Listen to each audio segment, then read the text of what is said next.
program on. Hey, Dick, you have been introduced to me through Richard Horowitz. Why don't you, for the sake of this, introduce yourself so that our audience knows who you are. Okay. Well, when do you want me to do that? Well, right now. Go ahead. Okay. You're live on the air with us. Just tell us who you are, your background, and some of the things that's going on. Okay. My name is Dick Marquise. I'm a retired FBI agent.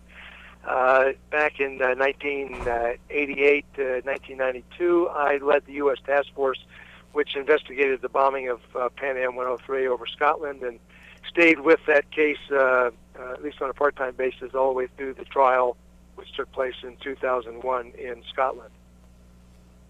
Okay, all right. Now, when you did the case for Lockerbie, were you part of the field office here in New York City, or were you part of the field office in Washington, or where were you? Well, in 1988, I was the chief of the Terrorist Research and Analytical Center. But after the Lockerbie bombing, my boss asked me to head up a task force which would be situated at headquarters to support Washington Field Office, which was the office which investigated the case. But after a period of time, our bosses decided it was best that I go over to Washington Field Office to head up not only the administrative side, but the operational side of the investigation as well. So I guess you could say we've got a subject matter expert on the Lockerbie case on the line with us, correct? I would say I probably know a little bit about that investigation and subsequent events. Yeah. So why did you get into this whole thing? One of the individuals, as we all have been reading on the media, has passed away, and there was great great discussion. I'll put it politely about that throughout the media regarding that. What can you tell us about some of the guy that died? What was his role in this? Do you know? Well, in the early stages of the investigation, the intelligence trail led us to a Syrian-sponsored group, the Popular Front for Liberation of Palestine General Command, for a variety of reasons. But as the evidence was collected and analyzed in Scotland, they started to find things which led the investigators to the island of Malta, which led eventually to the identification of Abdul Basit Ali al-Megrahi as the individual who purchased some of the clothing which was contained in the bomb suitcase. In addition to that, it was determined that he had a business relationship with a Swiss electronics firm. That firm, back in 1985 and 1986, had made 20 timers. That only 20 were ever made. These 20 timers were all given to Libyan intelligence, and a fragment of one of those timers was found blasted into a piece of the clothing purchased at the store in Malta. Subsequent investigation led to things that occurred around the island of Malta between the 7th of December and the 21st of December, and led us to the indictments of Lamine Fima, who was acquitted at the trial, and the conviction of Abdul Basit Ali al-Megrahi in 2001 in Zeist, the Netherlands.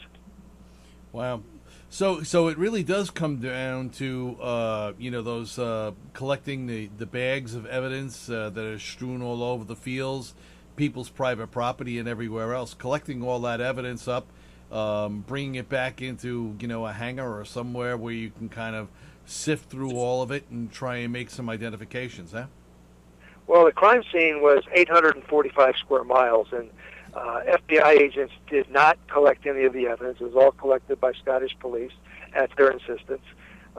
They collected the evidence. They did a meticulous job. They collected it for about 2 years.